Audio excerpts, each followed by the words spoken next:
Assalamu alaikum. Welcome to my channel. അപ്പോൾ ഇന്നത്തെ special majboos Alfaham Chicken ആണ്. ഇതെങ്ങനെ ഉണ്ടാക്കാമെന്ന് നോക്കാം.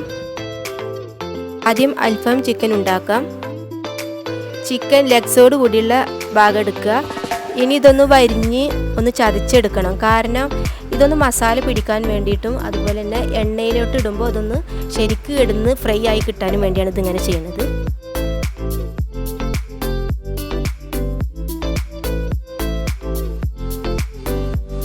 ചിക്കനിലോട്ട് ഇനി 1 ടേബിൾ സ്പൂൺ ചെറുനാരങ്ങ നീര്, ഉപ്പ്, 1/4 ടീസ്പൂൺ മഞ്ഞൾപ്പൊടി, 1 ടേബിൾ സ്പൂൺ കുരുമുളക് പൊടി, 1 ടേബിൾ സ്പൂൺ ഇഞ്ചി നീര്.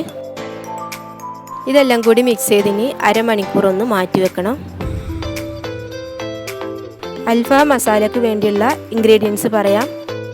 1 മീഡിയം സൈസ് സവാള, 1 പച്ചമുളക്, 1 തക്കാളി, 1 ടേബിൾ സ്പൂൺ കുരുമുളക്, 1/2 teaspoon garam masala, 3 table spoon Kashmiri chilli, 1 table spoon എരിവുള്ള മുളക് പൊടി, 1 ടേബിൾ സ്പൂൺ മല്ലിപ്പൊടി, 1/2 ടേബിൾ സ്പൂൺ ചെറിയ ജീരകം, 1/2 ടേബിൾ സ്പൂൺ വലിയ ജീരകം, 4 വെളുത്തുള്ളി, 6 ചെറിയുള്ളി, 1 കഷ്ണം ഇഞ്ചി.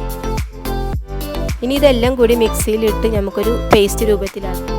ചിക്കനിലോട്ട് തേച്ച് 1 മണിക്കൂർ നമുക്കിത് മാറ്റി വെക്കാം. ചിക്കൻ മസാല പിടിക്കുന്ന സമയം കൊണ്ട് ഇനി മജ്ബൂസ് ഉണ്ടാക്കാം. അപ്പോൾ അതിന് വേണ്ടി 6 ടേബിൾ സ്പൂൺ ഓയിൽ ഒഴിച്ച്, സൺഫ്ലവർ ഓയിൽ തന്നെ, അല്ലാതെ നെയ്യൊന്നും ഒഴിക്കണ്ട. ഇതിലേക്ക് ഒരു ചെറിയ സവാളയും 3 പച്ചമുളക് ഇട്ടിട്ട് വഴറ്റണം. അടുത്തതായി മാഗിയുടെ ചിക്കൻ സ്റ്റോക്ക് ഉണ്ടല്ലോ, 2 എണ്ണം ഇടുക, 2 ക്യൂബ്. ഇനി ഇതിലോട്ട് 4-5 ചിക്കൻ ഇടുക. അത് നല്ല ഭാഗങ്ങളൊന്നും വേണമെന്നില്ല. ചിക്കൻ്റെ നമുക്ക് ഇഷ്ടമില്ലാത്ത ഭാഗങ്ങളൊക്കെ ഉണ്ടാവുമല്ലോ, കഴുത്ത് അങ്ങനെയുള്ള ഭാഗങ്ങളൊക്കെ ഉണ്ടാവും. അപ്പോൾ അങ്ങനെയുള്ളതൊക്കെ ഇതിലേക്ക് ചേർത്താൽ മതി.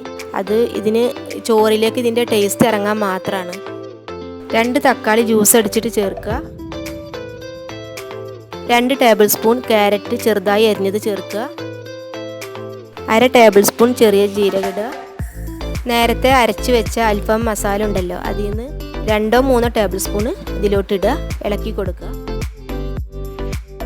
വഴന്നതിന് ശേഷം 1/2 ടേബിൾ സ്പൂൺ കുരുമുളക് പൊടി ഇട്ട് കൊടുക്കുക. ഇവിടെ 2 ഗ്ലാസ് അരിയാണ് എടുക്കുന്നത്. അപ്പോൾ അതിന് 4 ഗ്ലാസ് വെള്ളം ഒഴിച്ചു കൊടുക്കുക.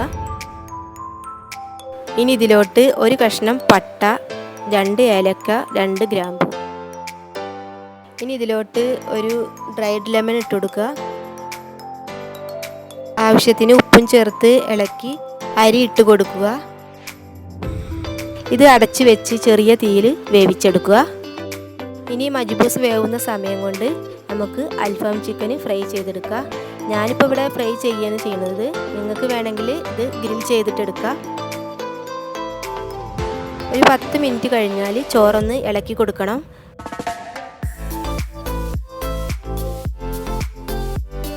ഇപ്പോൾ ചിക്കൻ റെഡി ആയിട്ടുണ്ട്, ചോറും റെഡി ആയിട്ടുണ്ട്. ഇനി നമുക്ക് ചിക്കൻ ഇതിൻ്റെ മീതെ ഇട്ട് ഒരു 10 മിനിറ്റ് അടച്ചു വെക്കാം. ചിക്കൻ്റെ മീതെ ചെറുനാരങ്ങ പിഴിഞ്ഞൊഴിക്കണം. അൽഫഹം മജ്ബൂസ് റെഡിയായി. ഇനി എല്ലാവരും ഇത് ട്രൈ ചെയ്ത് നോക്കുക. വീഡിയോ കണ്ട് ഇഷ്ടപ്പെട്ടാൽ നിങ്ങളെല്ലാവരും ലൈക്ക് ചെയ്യണം, ഷെയർ ചെയ്യണം, സബ്സ്ക്രൈബ് ചെയ്യണം. അപ്പോൾ ഇനി നെക്സ്റ്റ് വീഡിയോയിൽ കാണാം. അസ്സലാമു അലൈക്കും.